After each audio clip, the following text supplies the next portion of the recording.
সার্বিকভাবে নিরাপত্তা ব্যবস্থার সাথে যুক্ত থাকার পাশাপাশি টিএসআর বরাবরই নানান প্রকারের সামাজিক কর্মকাণ্ড সম্পাদনের মধ্য দিয়ে সমাজকে বিকশিত করে থাকে।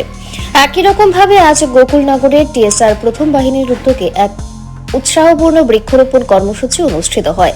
এই কর্মসূচিতে টিএসআর এর বিভিন্ন স্তরের কর্মী এবং আধিকারিকদের সাথে উপস্থিত ছিলেন কমান্ডেন্ট ভানুপদ চক্রবর্তী। শ্রী চক্রবর্তী দাবি করেছেন, টিএসআর সবসময় বৃক্ষরোপণের মতো কর্মসূচি সংগঠিত করে। এর পাশাপাশি বৃক্ষরোপণ করার সাথে সাথে রোপণ করা গাছগুলো টিএসআর বরাবরই রক্ষণাবেক্ষণ করে বলেও দাবি করেন তিনি। আজকের কর্মসূচির মধ্য দিয়ে শতাধিক গাছ রোপণ করা হয়েছে এবং আগামী দিনে এই প্রকারের কর্মসূচি আরও হবে বলে দাবি করেন কমান্ডেন্ট ভানুপদ চক্রবর্তী। আসলে এই যে একটা এখন মৌসুম যে চলছে সিজনটা, এটা হলো গাছ লাগানোর একটা সিজন। আমরা 10 তারিখে কিছু গাছ লাগিয়েছিলাম আমাদের যে মন্দির কমপ্লেক্স আছে সেইখানে।